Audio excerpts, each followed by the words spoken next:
இன்னைக்கு ஒரு அருமையான சாட்டர்டேங்க. ஃபார்ம் ஹவுஸ்ல தான் நம்ம வந்திருக்கிறோம். களி நண்டுன்னு சொல்லுவோம் பாத்தீங்களா, ஆத்து நண்டு. அதை வந்து வேடர்கள் வந்து பேக் வாட்டர்ல வலை கட்டி பிடிப்பாங்க. அங்க கார் ஓட்டிட்டு போயிட்டு வலை கட்டி பிடிக்கிற இடத்துலயே போய் காசு கொடுத்து நண்டு வாங்கிட்டு வந்தோம். அந்த ஷார்ட்ஸ் வந்து ஷேர் பண்ணிருக்கேன், அவசியம் பாருங்க. மத்தியானம் ஊன வலை எறான்னு சொல்லுவாங்க, அதை வச்சு கிரேவி மாதிரி பண்ணி சாப்பாடு சாப்பிட்டு முடிச்சாச்சு. அந்த எறா கிடையாது, அந்த சட்டி வந்து முடிஞ்சு போச்சு. இதை காமிங்களேன், ரசம். இது ஒரு பச்சை புளி ரசம். பானையில வந்து செஞ்சிருக்கிறோம், மண்பானையில. அதாவது அடுப்புல வச்சு செஞ்சது. இந்த ரசம் இருக்கு, இந்தாங்க. நல்லா சாப்பிட்டோம். இந்த நண்டை வாங்க காலையில 5 மணில இருந்து நான் எழுந்திருச்சு அலைஞ்சு கடைசியில பேக் வாட்டர் கிட்ட வலை கட்டி பிடிச்சவங்க கிட்ட போய் வாங்க வேண்டியதாயிடுச்சு. அப்படி 1000 ரூபாய்க்கு ஒர்த்தா நண்டு வாங்கினாலும் ஒரு சிலது சொல்லதான். என்ன பண்றது, ஃபர்ஸ்ட் கத்திரிக்காய் போடுவோம். தட்டை காமிங்க.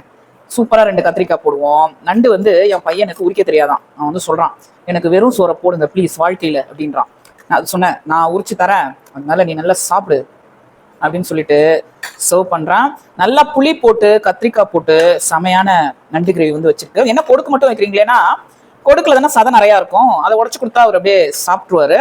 நான் தனியா இப்போ உடச்சு கொடுப்பேன். இங்க பாருங்க எப்படி அப்படியே தட்டுல உழுவுது பாருங்க.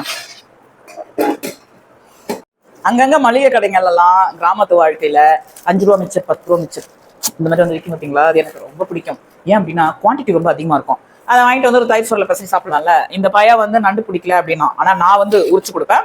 இப்போ இதை வந்து இங்க சர்வ் பண்ணலாம். இது ஒரு மிக்சட் மிக்சர், காரா பூந்தில எல்லாம் கலர் போட்டிருக்காங்க பாருங்க, சூப்பரா இருக்கா?